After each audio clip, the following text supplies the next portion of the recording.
Dear friends, we are going to continue, and I must say, what I'm going to give you today had me so excited when I prepared it. Bazalwane ngijabulela ukubuya lokho ngikulungisile ngijabule kakhulu ukuthi ngizokutshela kona. It's like cooking a good meal, Kufana nokupheka ukudla okumnandi. but because you're there, you taste. Njengoba upheka nje ulibele utaste awusukuthi You can't wait to present it to the family. angeke ulinde nokuthi nje unikeze umndeni wakho. We are going to start with the Aleph Taf and continue where we stopped last time.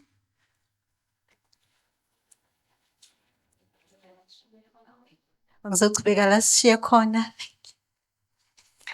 But before I start with that, it is always good to just acknowledge Before ngiqhubeka ngiyathanda ukuthi ngibonge where we are and who is here. la sikhona khona nokuthi kukhona bani kule ndawo. So just like the family announces who is present, Njengomndeni usho ukuthi kukhona bani. I first want to honor Apostle Isaac. Ngithanda ukuthi ngihloniphe u-Apostle Isaac. Thank you very much for giving us the church and the time to be here together. Sibonga kakhulu ukusinikeza isonto nesikhathi sokuthi sibe khona la. That is special for me. La kuphuma kimi enhlizweni yami. I spoke to my husband now on the way here, and I realized I've been coming here more than a year.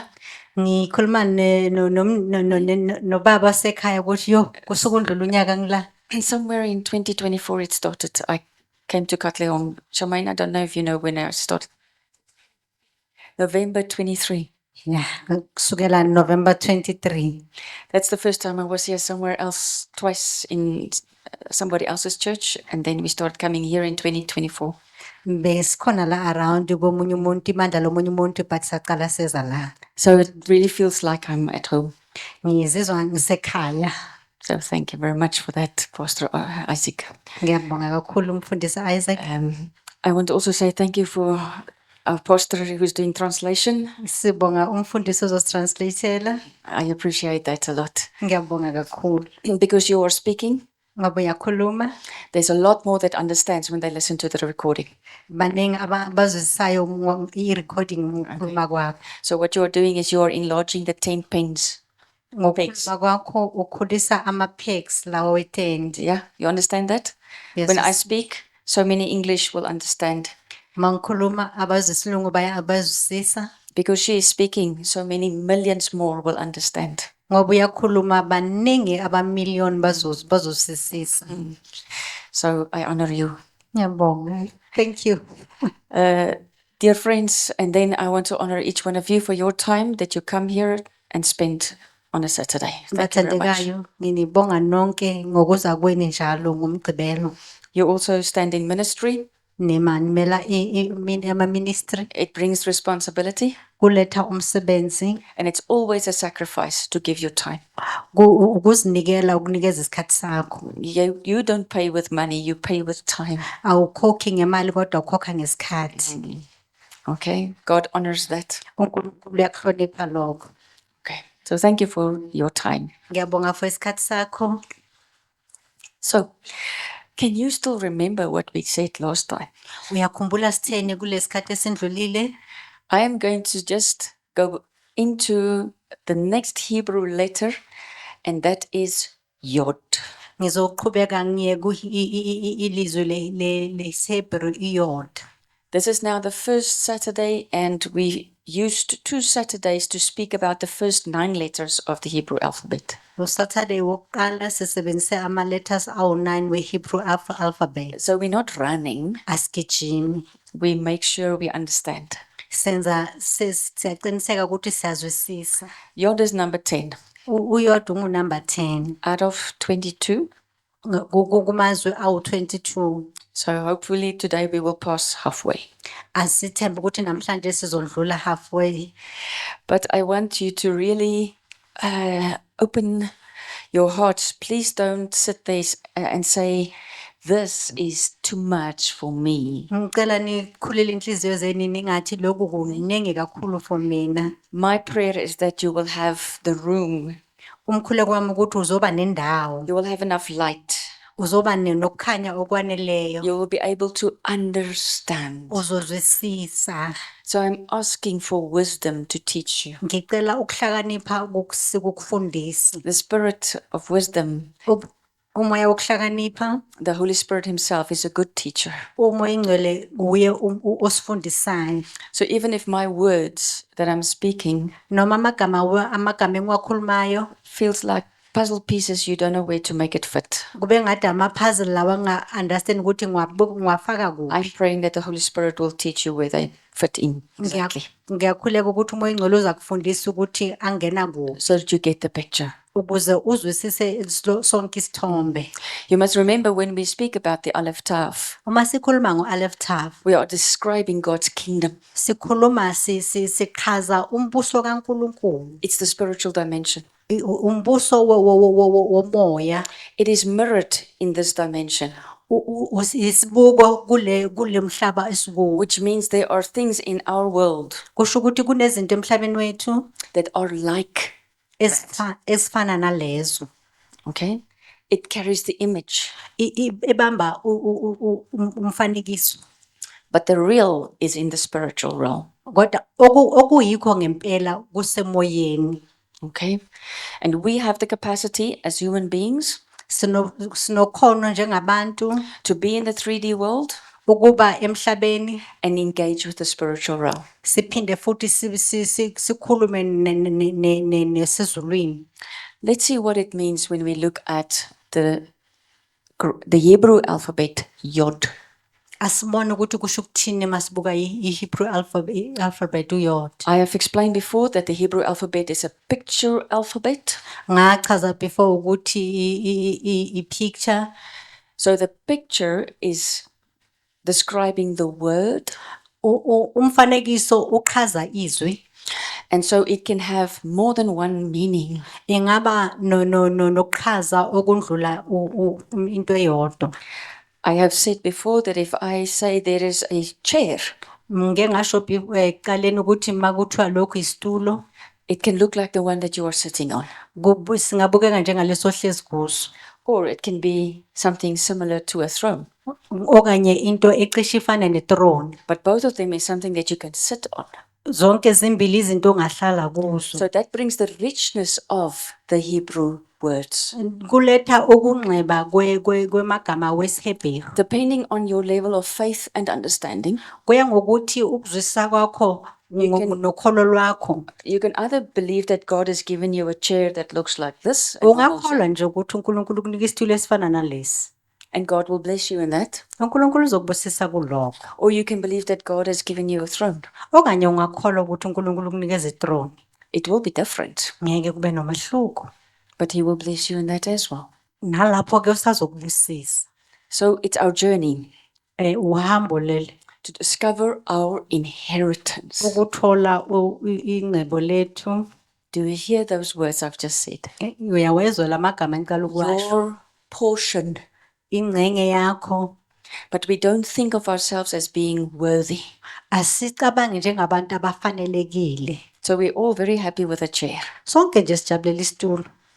And the world is saying, where's the power of your God? Izwe lithi apha amandla oNkulunkulu wakho.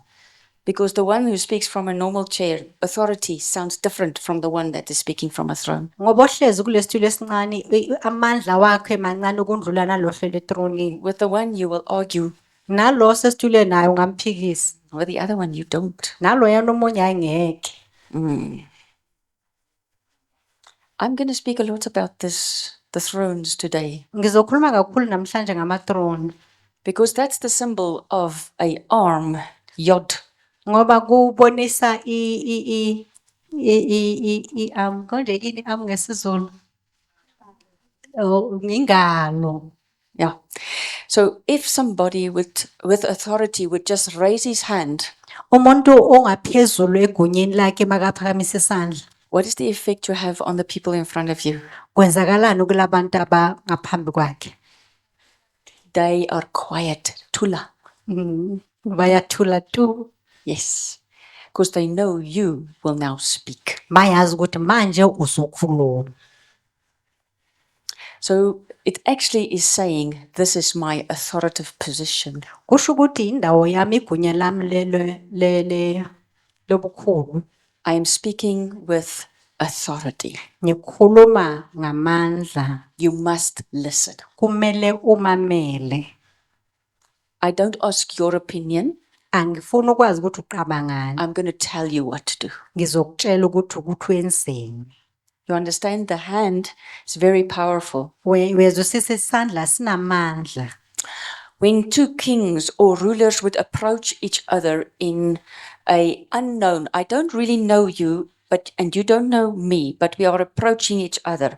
What's the first thing we extend? Amakhosi amabili uma ehlangana noma ngazane into yokuqala abayenzayo yini? Towards each other.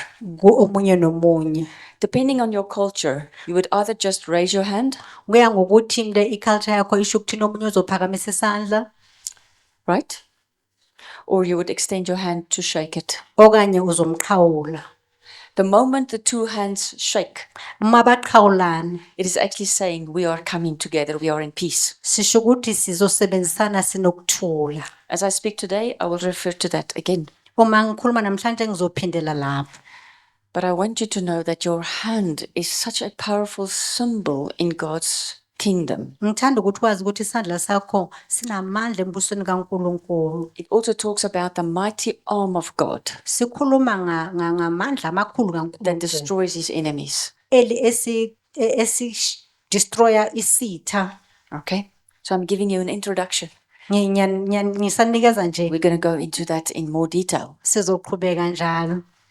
If we look at Yod as an arm, it represents a throne, glory, and honor. Uma sibuka iyod ngesandla sibonisa isandla nethrone neglory kaNkulunkulu.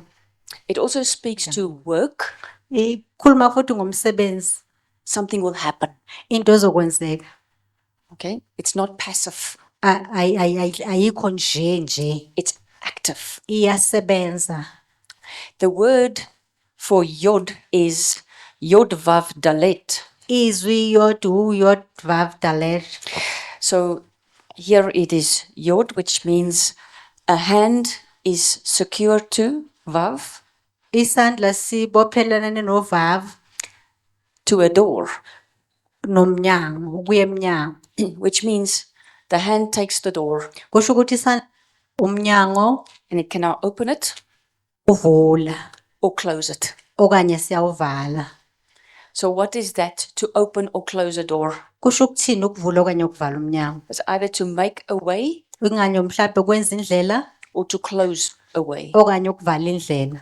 You either come in Mhlawumbe uyozongena and you are with me, unami or I close the door, okanye ngivala umnyango you are against me. ulwa nami. You're either with me in my throne of authority, Kungenzeka ukuthi unami ethronini lami lamandla, you are against me, you're my enemy. I close ulwisana it. nami uyisitha sami.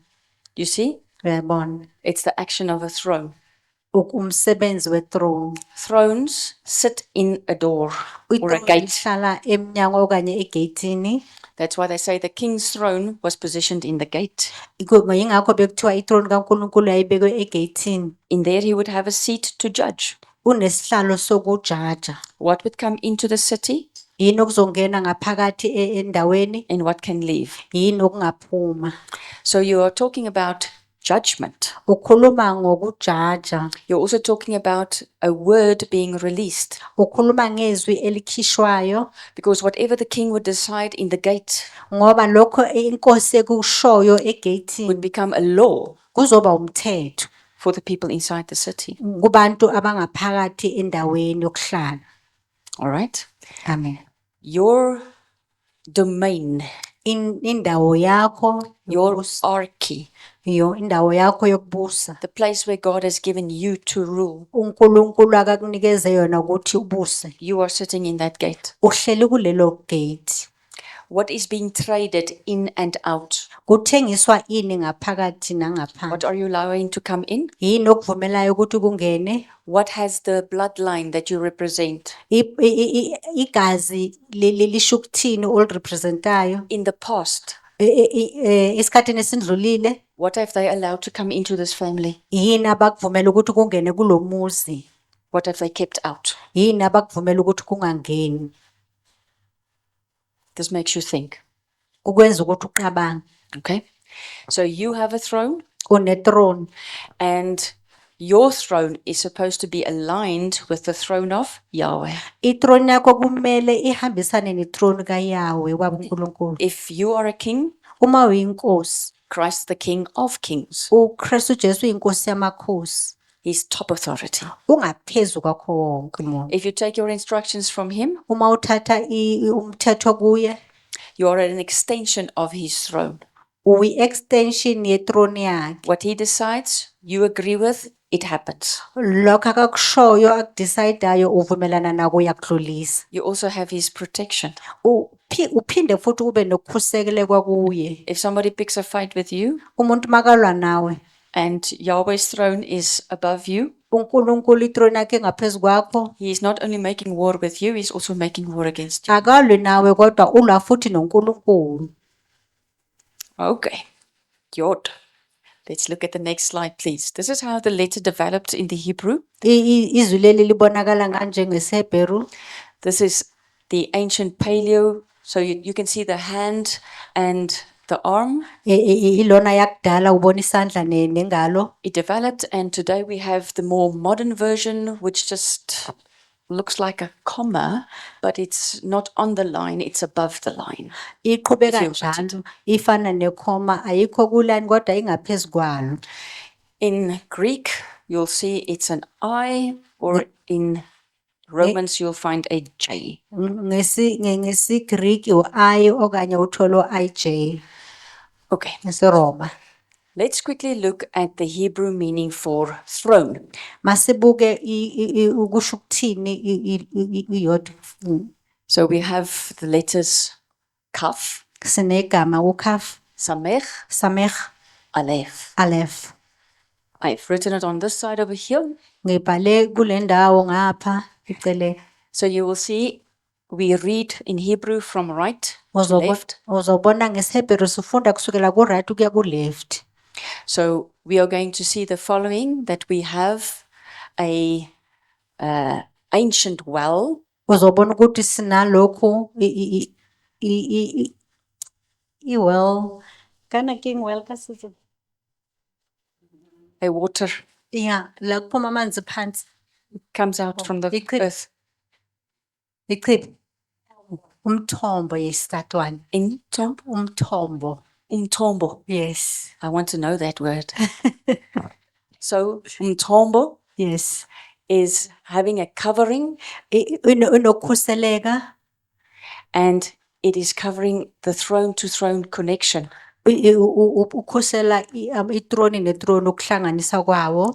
So if you look at this, a throne to throne connection, you must see, like in a tree, the different branches. Uma ubuka ilona uzobona kube ngathi isihlahla namagatsha ahlukile. You have the stem of that tree, Une-stem sakhona isihlahla and the roots is the ancient well. nama-roots wakhona wakusho ukuthi yakudala, into yakudala engaphansi phansi. So where the water comes from is the ancient wells. La kubuya khona amanzi ila into It goes yokudala up into the tree. iyakhuphuka njalo nesihlahla. Now you have the branches. Manje unama-branches. Can you see that? So here we have the root system, Sine ama-root where the water comes from. la amanzi aphuma khona. You have the stem, where it is protected. Unesihlahla lesi singodo yakhona esiprotectile. There you have the branches. La unama-branches wakhona. So you're looking at the tree of life. Ubukele isihlahla sempilo. So if we look at a throne, Uma sibuka i-throne, you can see the branches with fruit of a tree ungabona ama-branches nama-fruit wesihlahla. that is the soil, above the soil, and it is standing over the roots of a tree. Ngaphezu komhlaba unama-root ngaphansi. Hallelujah. Dear friends, in the spiritual realm, Moyeni the fight is called a war between thrones. impi ibizwa impi between phakathi kwama throne. but it is also the war between trees. Again ukulwa kwezihlahla.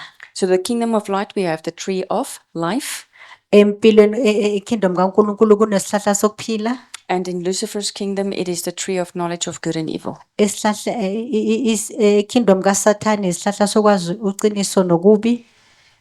Okay? So you have his throne versus the throne of Yahweh. Unesihlahla sikaSathane nesihlahla sikaNkulunkulu. If we say that in the end times there will be a deception, Uma sithi ensukwini zokugcina kuzoba nokukhohliswa. people will think they're right, but they're actually wrong. Abantu bazocabanga ukuthi basho kulungile kubangasho kona. It's because they will be lured into the Luciferian systems Ukuthi bazawuhohelwa isystem leka kaSathane. of what is good, Ukuthi okuhle just to find out, but there's evil also in that tree. ukuthi bathole ukuthi kunobubi kuleso sihlahla. Look at some of the Freemasonry structures in our community. Asibuke iFreemasonry structure la sihlala khona. They start off by saying we are serving the community. Baqala bathi thina sinakekela umphakathi. Build, we give food, we are engaged, we help. Siyakha, siyanikeza ukudla, siyakhuluma nabantu, siyasiza. You get drawn in. Uyangena. A few years later, you are worshipping Lucifer. Uma isikhathi sihamba uyathola ukuthi uworshipa uSathane. You understand? Where to serve a community and to help the elders and the orphans is also something that the Christians will do. Ukunakekela umphakathi nabantu abadala into abazalwana bangakwenza. So you understand what I'm saying, that there is a war, but we must be discerning. Uyazwisisa ukuthi ngisho ukuthini ukuthi mangithi kunempi kodwa kumele ukwazi ukubona In what structures are we going to get involved? ukuthi sizosebenzisana nabo bani. Okay, next slide, please. If we look at a throne, you can put the following colors, Uma sibuka ithrone singabuka because color it is also referring to glory, kusho ukuthi inkazimulo splendor. buhle. So gold, Igolide, red, ubomvu, green, hlaza. those colors I have chosen because, not chosen, I have now just put it there because it is what fruit will look like on a tree. Ngibonisela umakhala ukuthi ifruit ibukeka kanjani esihlahleni. Yes? So even purple, Ne purple because that's the fruit of the vine. ngoba isihlahla sesingcwele. Yeah. So you will find that colors, if you go and look in the book of Ezekiel, when it describes God's throne, Mayokhuluma ngemibala in Daniel, the book of Daniel, encwadini kaDaniel and Revelations, no Revelations, you will find that some of these colors are being described, and I'm going to go there today to show you what it is. uzothola ukuthi le mibala iyachazwa. So colors is also how today's thrones will give you an indication of who they are. Amakhala asho ukuthi ithrone yanamhlanje azosho ukuthi ameleni. If you look at the political parties, Uma ubuka ama political parties wethu are they thrones? amathrone yini? Yes. Do they rule over certain areas in our country? Bayabusa kwindawo ezihlukahlukene endaweni yethu. But they don't all have the same color. Bonke abanambala ofanayo.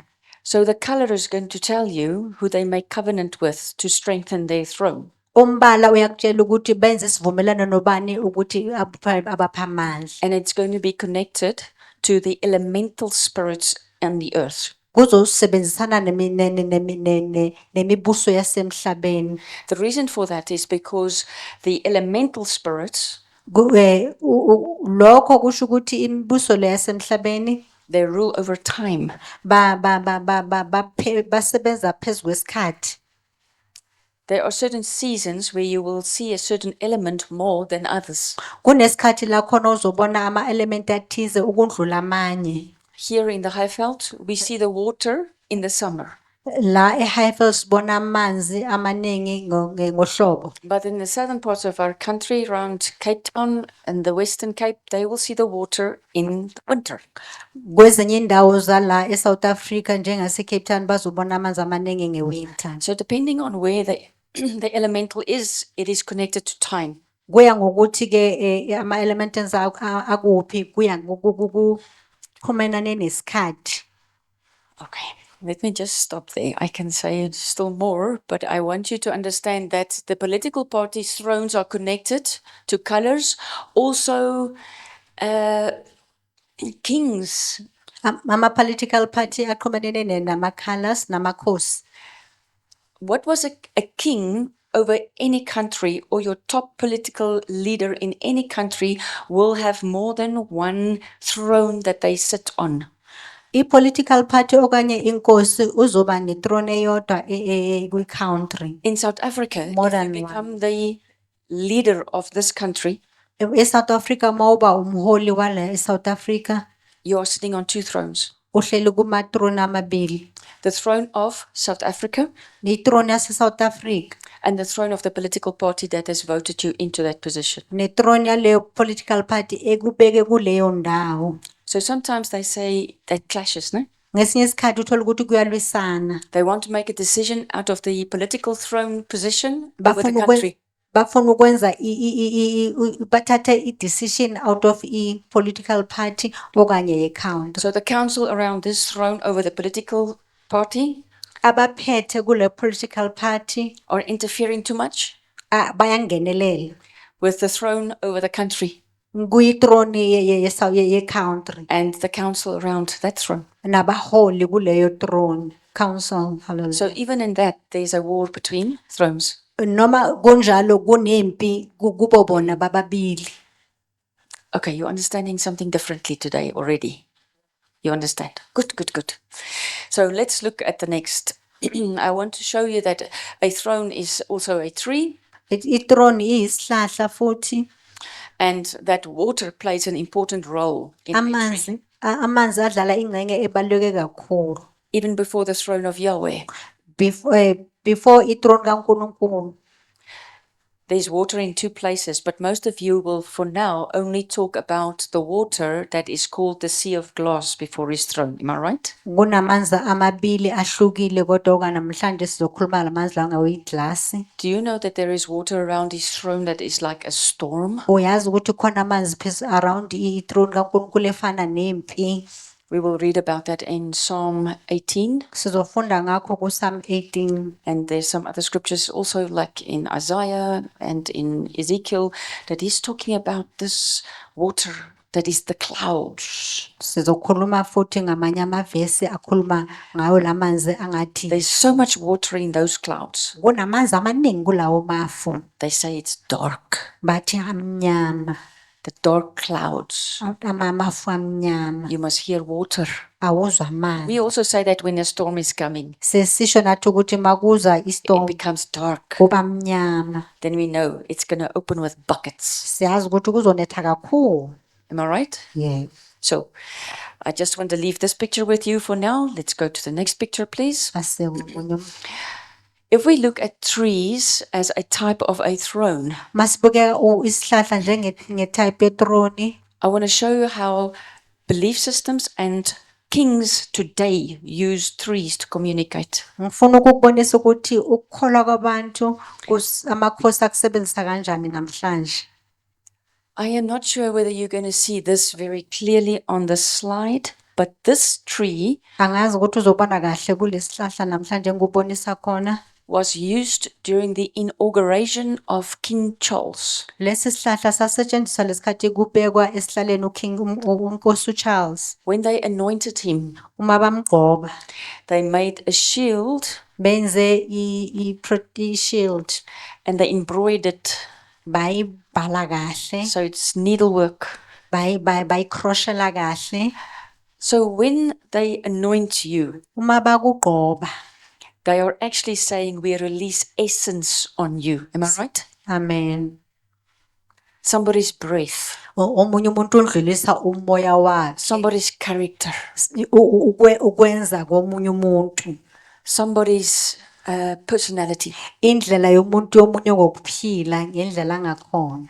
If I carry the anointing, whose anointing is that in the Christian circles? I carry the anointing of Christ. Uma ngithola ugqobo kubaKristu ngithola anointing kaKristu I will Jesu. carry his image, Ngizoba nomfanekiso be wakhe. like him, Ngizoba I will njengaye. sound like him. Ngizozwakala njengaye.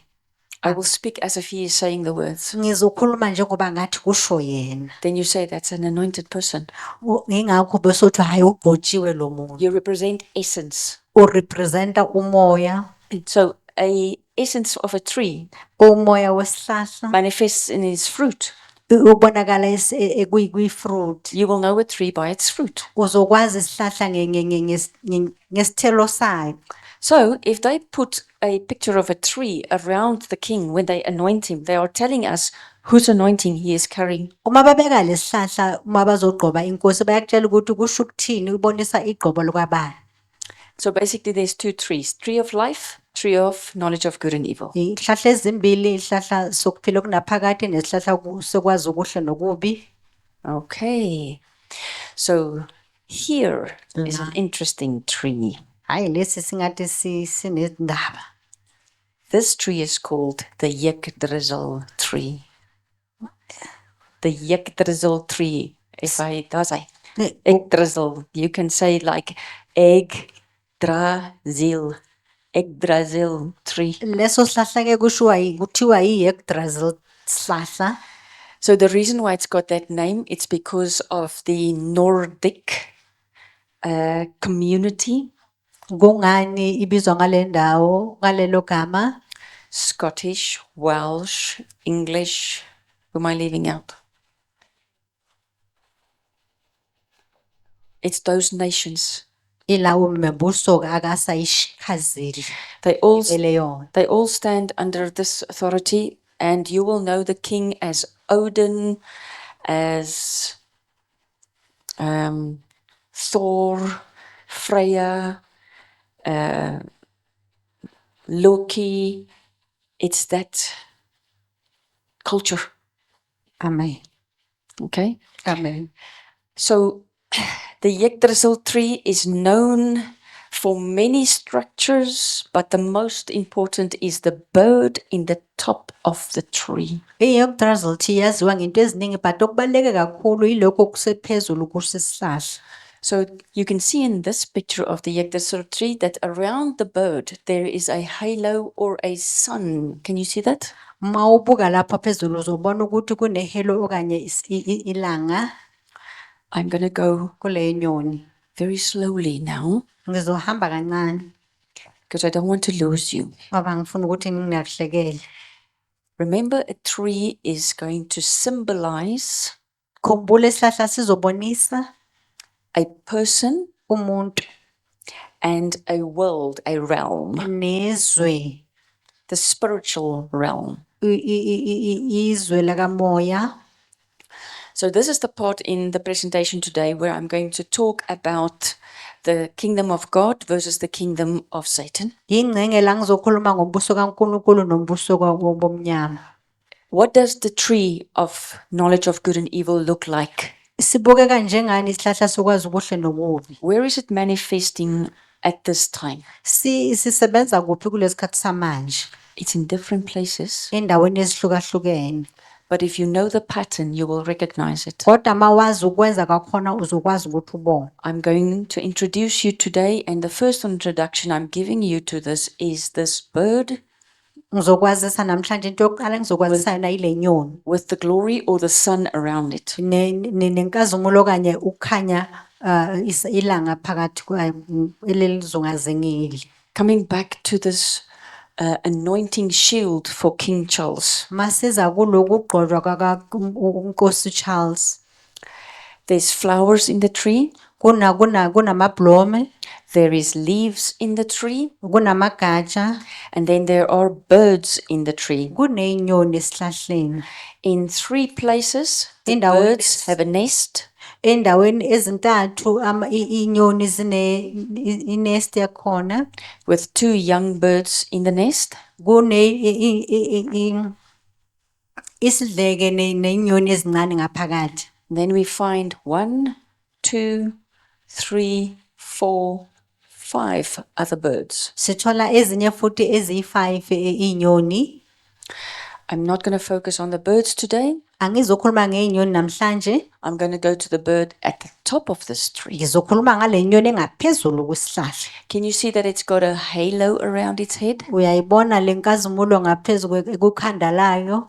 Does this bird here looks like the bird in the yak drizzle tree? Le nyoni iyafana nale nyoni lapha kwi-Trizzle tree. Yes. We have the same tree here. Sinesihlahla esifanayo la. Let's investigate this bird, please. Next slide. Ake sibhekisise lesihlahla le nyoni kahle. They will tell you that that bird is a eagle, and on top of its head is a hawk. Bazokutshela ukuthi le nyoni eagle kodwa ngaphezulu kwalo ihawk. Remember, we are talking about a throne. Khumbula sikhuluma ngethrone. So, when you see this tree with the bird, you don't always see the small bird between the eyes. They say it is here, between the eyes of the eagle.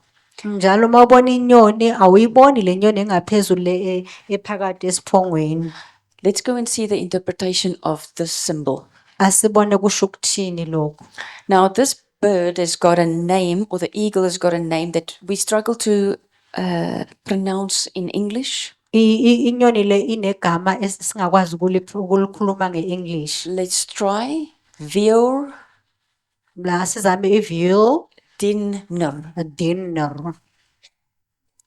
That's Welsh, am I right? That's Welsh. Oh, you-Welsh leyo. So what's the meaning of that? Storm pale? Kusho ukuthi impi engekho strong. So a storm pale, that's a pillar. A pale is a pillar.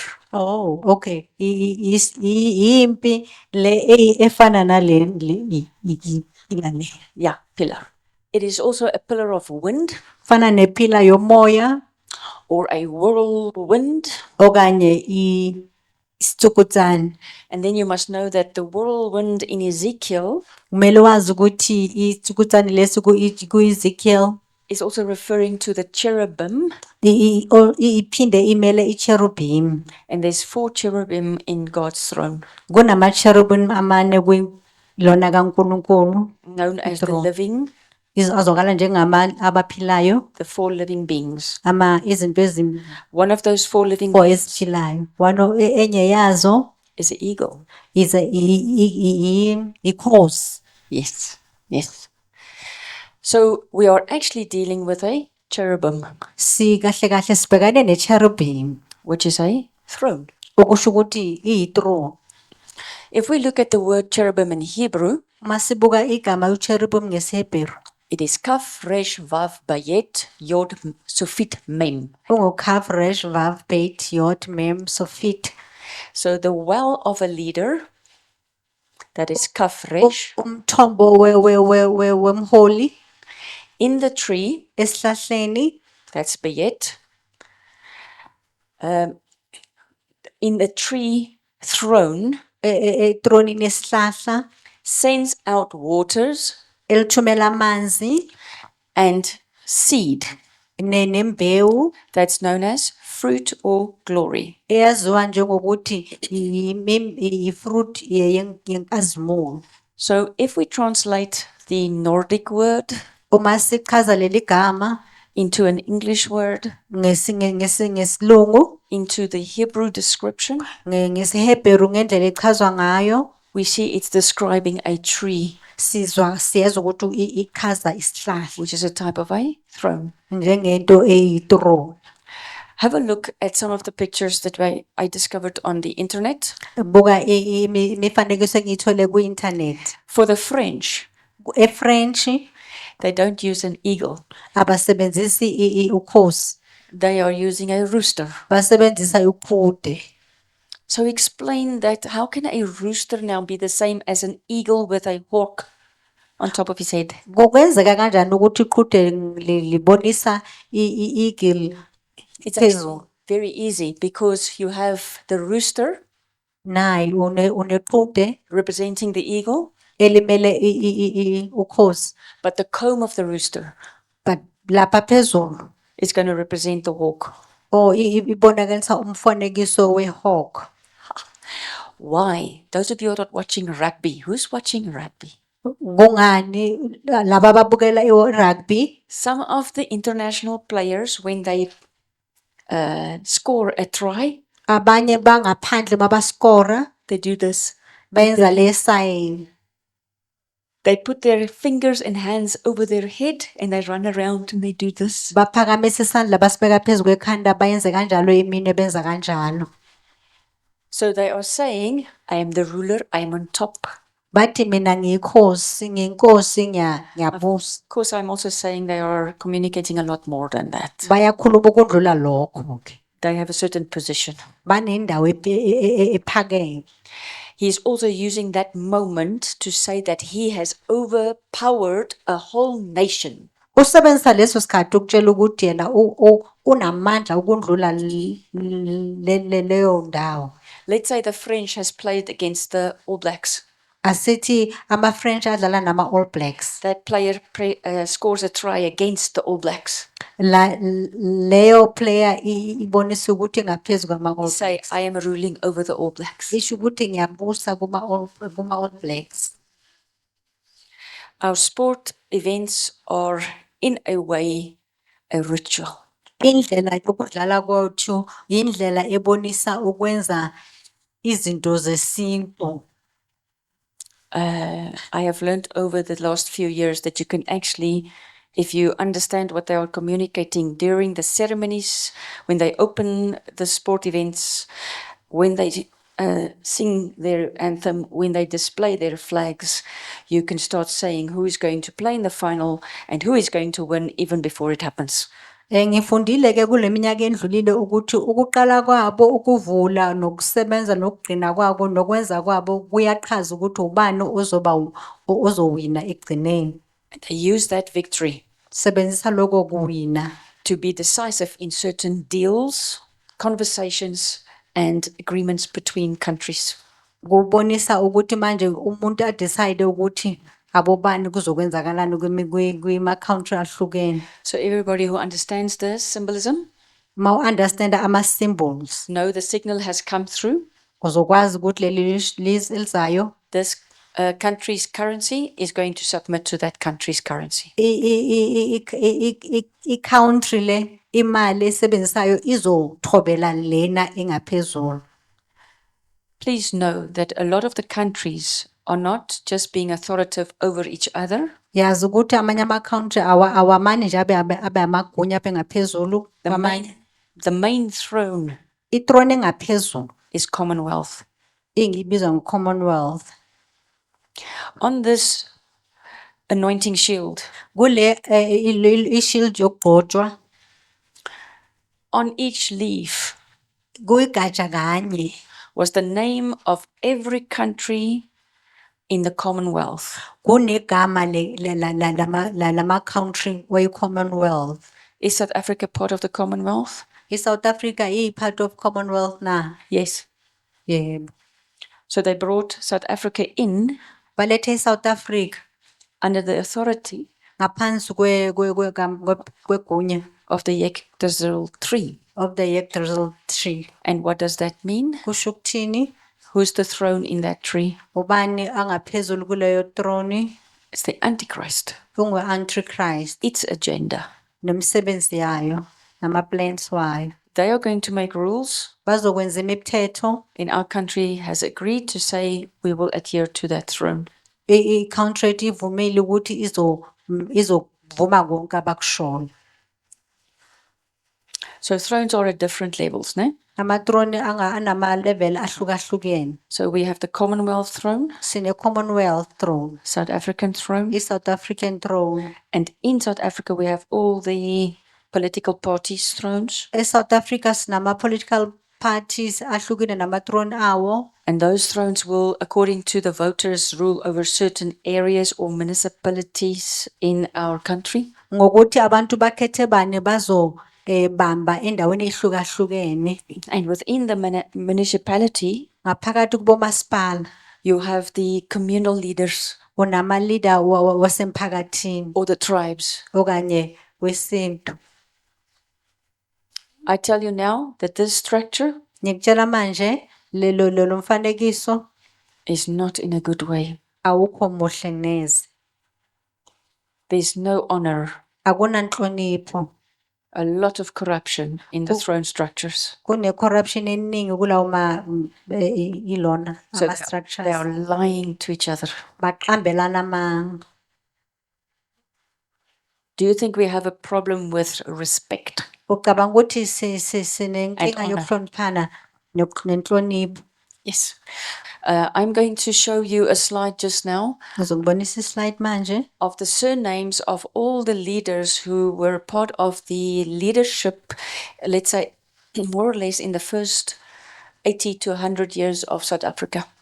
wama-surname wama-leader wonke bawabhalile lapho kusukela kudala. And you're going to recognize the bird Uzobona inyoni, and the smaller birds, inyoni encane which represents a crown. okusho i-crown. So today you can say that Mr. Cyril Ramaphosa Namhlanje ungasho ukuthi Baba Ramaphosa is wearing two crowns, uthwele ama-crown amabili.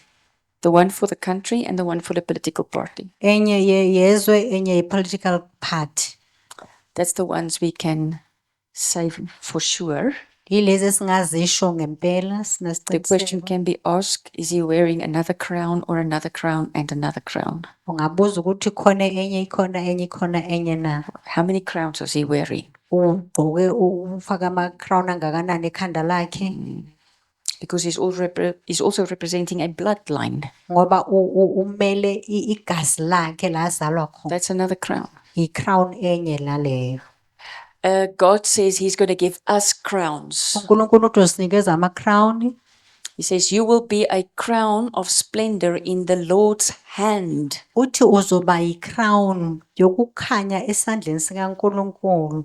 Please see the word crown and hand. Buka igama crown nesandla. So the crown would be the bird, I-crown izoba inyoni but that's the small one. kodwa encane. On the hand, Esandleni which is the big bird. inyoni Yeah, the enkulu, eagle. Alright. inkosi. So if we say that we are going to be the crown in God's hand, Uma sithi sizoba i-crown esandleni sikaNkulunkulu, we bring glory to his throne. siletha inkazumulo etronini lakhe. All right. We make him look marvelous Simletha abukeka muhle in our worship, uma simkhothamela, in our good deeds. uma senza kahle. It is our glory Inkazimulo yethu that becomes my crown. eba i-crown yethu. All right. Amen. But then I cast my crown before him. Kodwa ngiyayithatha ngibeka phansi phambi kwakhe. And that is what is happening before his throne Yilokho kwenzakalayo phambi kwethrone yakhe all the time. ngaso sonke isikhathi. The elders are casting their crowns before him. Abakhulu babeka ama-crown wabo phansi before uNkulunkulu. I can tell you now, you will not have them seated there with their crowns and the others worshipping and one of them saying, no, I'm not going to do that now. Ngiyakutshela manje ukuthi akekho uphethe i-crown athi yena mina ngeke ngikhothane, bonke Because bayakhothana. there's perfect unity. Bayazwana They all kakhulu. agree Bonke bayazwana. he is worthy. Ufanelekile. So it's nice to see here, for example, Proverbs 17 verse 6, children's children are the crown of old men. Kuhle naloku kubuka ukuthi abantwana babantwana bami bayi-crown bomkhulu. So when they look at you and you see your grandchildren, Mabakubuka babona izukulu zakho, they say you are blessed. bathi ubusekile. Even so, if those children honor you, Uma kukuthi labantwana bayakuhlonipha, they take care of you, bayakunakekela, they address you with respect. bakhuluma nawe ngenhlonipho. Scripture says to the children, if you honor your parents, you will have a long life. Lethizwa uNkulunkulu uma uhlonipha abazali bakho uzoba It nempilo will be ende. well with you. Konke kuzokulungela. Why? Kungani? Because the glory of the children are their fathers. So just let's read this together. Children's children are the crown of old men, and the glory of children are their father's glory. ngoba inkazimulo yabantwana inkazimulo yabo baba babo. So if children will honor their father and grandfather, Uma abantwana bazohlonipha abazali babo nabokhulu, they have two thrones kunamatrona amabili that will fight for them. azobalwela. But then you must bring your honor into that throne. Nawe ke njengomntwana kumele ulethe leyo nhlonipho kulamatroni abo. How do I acknowledge a throne? Uma ngiyibona kanjani itroni? How do I tell the throne, I see you? Ngiyitshela kanjani ukuthi ngiyakubona? I bring it honor and glory. Ngiletha inkazimulo nenhlonipho. But when children ignore their elders, Uma abantwana banganaka abantu abadala, they don't show them respect, mabangabahloniphi, then those thrones cannot fight for them. lawo matroni angeke akwazi ukubalwela. Why do you think that the satanic structure is trying to destroy families? Yingani usathani balwisa imndeni? It is their strategy against thrones. Indlela yabo yokulwisa throne. Okay. In 1 Peter 5 verse 4, there's a scripture that says, and when the great shepherd appears, you will receive a crown of never-ending glory and honor. First Peter chapter 5 verse 4 lithi ukuthi uma what's a shepherd again? Umelusi omkhulu avela ngizothola i-crown engapheliyo nenkazimulo nenhlonipho. In God's kingdom, we bring him glory, Ngombuso kaNkulunkulu simlethela unkazimulo. but it gives him great joy Imjabulisa kakhulu to give us glory. ukusinikeza nathi inkazimulo.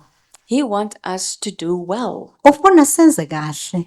to walk in a road that is without obstacles, Sihambe endleleni esmooth.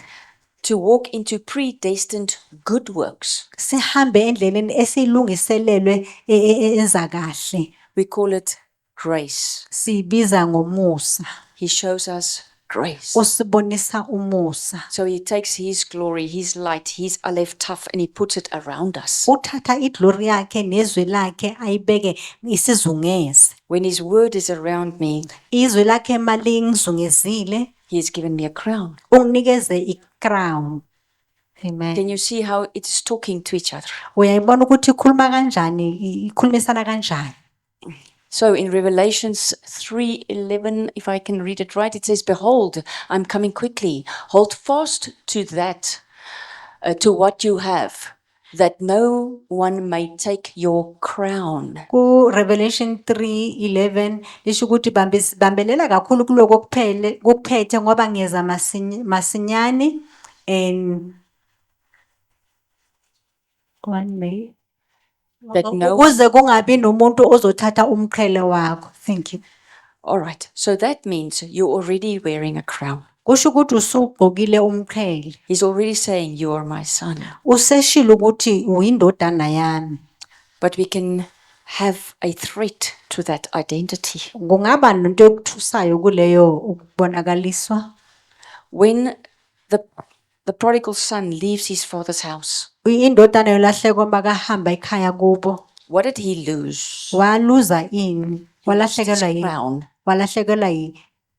He Yes. lost his crown. Walahlekelwa He i-crown. lost the covering of his father. Walahlekelwa i-cover i-protection He kababakhe. lost the predestined good works. Walahlekelwa indlela enhle esiyenzelwe yena.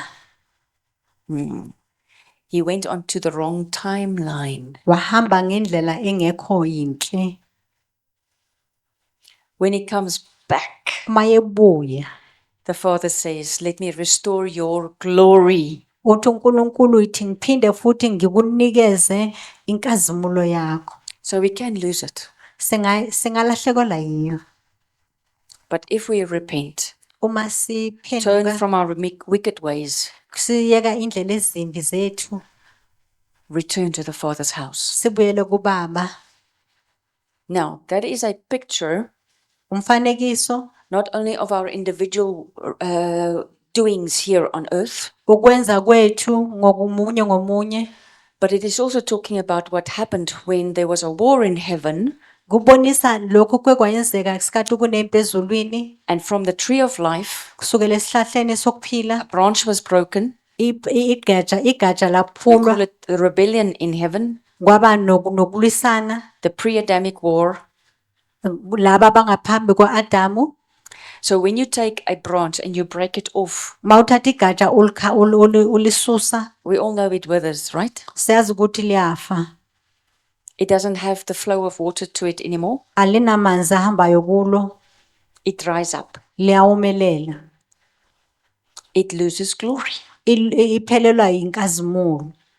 So God is saying, you have lost your glory in that war. uNkulunkulu uthi ulahlekele inkazimulo kuleyo mpi. But if you come back in Christ, the door, Uma ungabuya ngoKristu kuyisango, you are recrafted into the tree of life, uyaphindiswela kuleso sihlahla sempilo. and your glory can be restored. Inkazimulo yakho iphinde futhi ibiselwe kuwo. Let us understand what John 15 says in verse 5. Asizwisise uJohn 15 verse 5 usho ukuthini? Even from verse 1, it says, I am the vine and you are the branches. Uthi ngisihlahla wena nina namwanina ngamagatsha. But it says, without me, you can do nothing. Lithi ngaphandle kwami ungeke wenze lutho. You need your crown. Udinga i-crown yakho, umqhele wakho. You tell me if I can go and sit on a throne if I don't have a crown. Kusho ukuthi mangahlala kwi-throne ngingenawo umqhele, They're going to tell me, who are you? bazokubuza ukuthi ungubani wena. My authority lies in my crown. Amandla ami emqheleni wami. I'm going somewhere. Ngikhona la ngiyakhona. We've only been busy 2 hours now. Besilibele sibhizi nje amahora amabili. Okay.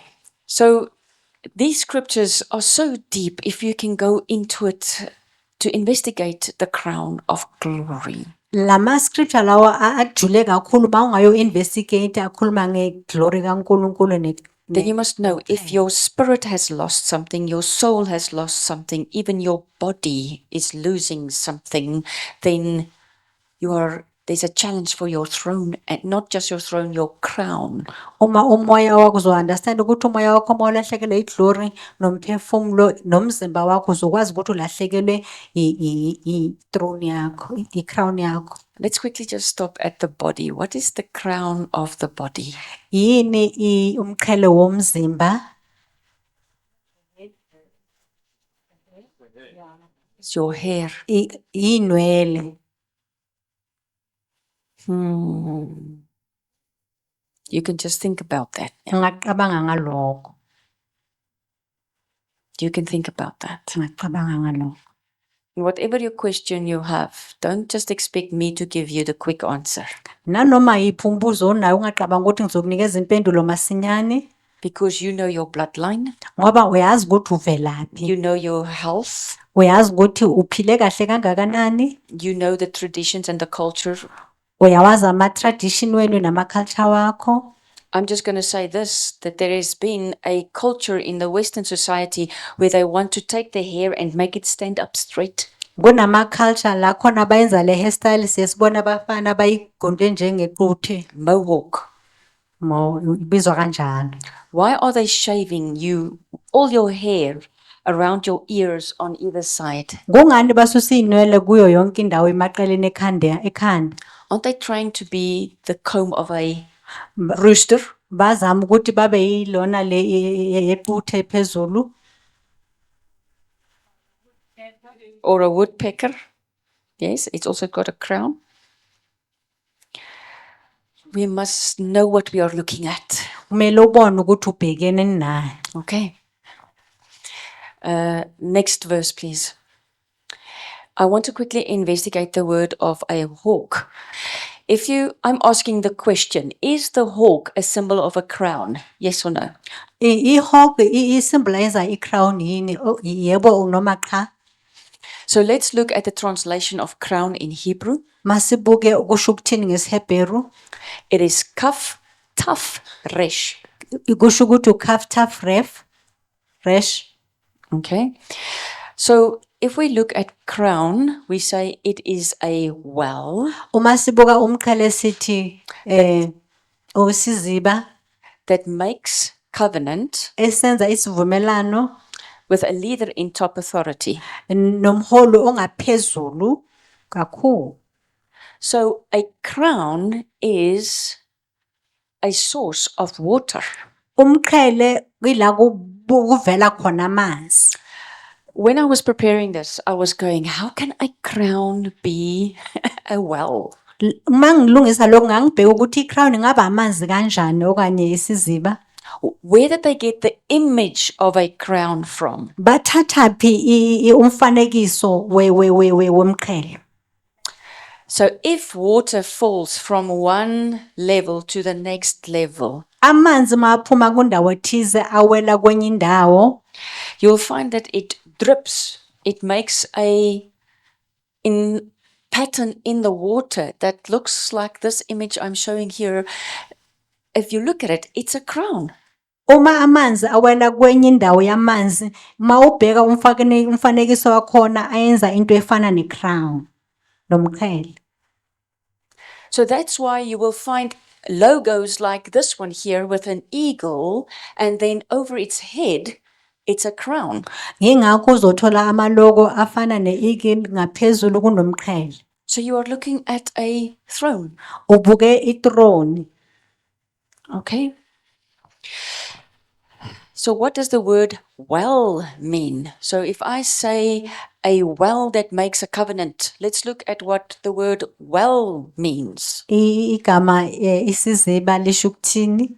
So well is the word kaf, Igama kaf, aleph, aleph resh. and resh. So if I translate that, it is a tree where thrones connect in leadership. Uma ngichaza isihlahla la khona abaholi bahlangana khona ebukhosini, In a leadership position. la bahola khona njengabaholi. Sorry, this is not kaf, aleph, resh, it is bayet. It is Dalet, No, bayet, Bayet, aleph, resh. Aleph, Resh. Yes, the bayher. So that's why it is a tree, because bayet is a tree. Ingakho Bayet ngoba uBayet isihlahla. Aleph is a yod, vav, yod. Uayet Yod Vav Yod. So it's a throne connecting to a throne. Ithrone ehlanganisa nenye ithrone. And resh is a leader. Resh ingumholi. That's why we can say that a well is a tree where thrones connect in leadership positions. Ingakho singasho ukuthi isiziba isihlahla esihlanganisa amathrone obaholi. So a crown is a council. I-crown ama-leader, Yeah, it's leaders meeting, umhlangano wama-leaders wabaholi. and it can also represent a realm Ingamela indawo or a nation. okanye mhlambe isizwe. Think of the crown of South Africa. Cabanga i-crown umqhele wase-South Africa. We've got our president Sino president surrounded by a parliament. ozungezwe iparlamente. And the parliament represents the nation, Iparlamente imele isizwe. the realm called Southern or South Africa. Indawo ebizwa ngokuthi South Africa. So if you look at a crown, you must see a council. Uma ubona i-crown umqhele It's more than one throne. indlula akusi-throne eyodwa. They sit together Behleli babonke. and they decide Bayavumelana to support the words of the ruler. ukuvumelana namazwi walomholi angaphezulu. Okay, that's a crown. I-crown. So we see even in the imagery that, yes, the hawk does represent the crown and the glory. Siyabona kumfanekiso lokuthi ihawk imele i-crown nenkazimulo. Ne-crown nomqhele. Now, I want to finish off with this story. Funa ukuqedelela ngaleli bali. You can ask the question, there was a story, which bird could fly the highest. Bekunembali ebuza ukuthi yiphi inyoni engandiza ukundlula ezinye inyoni. Have you ever heard that story? Yes, uke wawuzwa lowo mbuzo lolo bali? So you know that in the hawk, Uyazi ukuthi ihawk, not the hawk, sorry, the eagle. uyazi ukuthi ukhozi. In the eagle, a hawk would hide in its feathers. Oh, so ihawk iyakwazi ukuzifihla emaphikweni wekhozi. And then when the eagle went as high as possible Uma ikhozi liyaphezulu kakhulu from the feathers, emaphikweni came the hawk, kuze ihawk and he went higher yaya phezulu and he won. wawina kanjalo. You have heard that story. No. What do they call it in your culture? Bayibizani ngesintu sakini? We don't have a specific name. He just won by cheating. Okay, so you just know he didn't play fair. Yeah. All right. Okay. So what I want to say is, if from God's throne Uma kusukela ethronini kaNkulunkulu a branch igatsha broke off, liphuke and that represents the rebellion in heaven, enibonisa umuntu ongafuna ukulalela ezulwini, we say that glory sisho ukuthi inkazimulo isusiwe, left his throne. isuse ethronini yakhe. So it's like a crown left. Kufana necrown esukile. And in Ezekiel, you will hear that part of the tree Ku-Ezekiel wezwa ukuthi ingxenye yesihlahla wanted to raise its canopy higher than the throne of Yahweh. yayifuna ukwenza ikinopi yayo ngaphezu kwaya kaNkulunkulu. So it's a crown Iyi-crown, that wants to go higher than the crown of Yahweh. yayifuna ukudlula i-crown kaNkulunkulu. And then a decree was made that no other tree will ever be allowed to grow higher than the throne of Yahweh. Kwaba nokukhuluma okuthiza ukuthi angeke kube nesihlahla esizondlula i-throne kaNkulunkulu. Okay, so it even goes back into the pre-Adamic events. Iqhubeka njalo before u-Adama. And it also speaks about a person that does not want to bow its knee before the throne of Yahweh. Ikhuluma futhi nangomuntu ongafuna ukuthi athobe phambi kwa-throne kaNkulunkulu. You have a crown that is in rebellion. Une-crown engafuna ukulalela. Okay. On that note, let's have a quick break. Mase kwi-break. Thank you very much.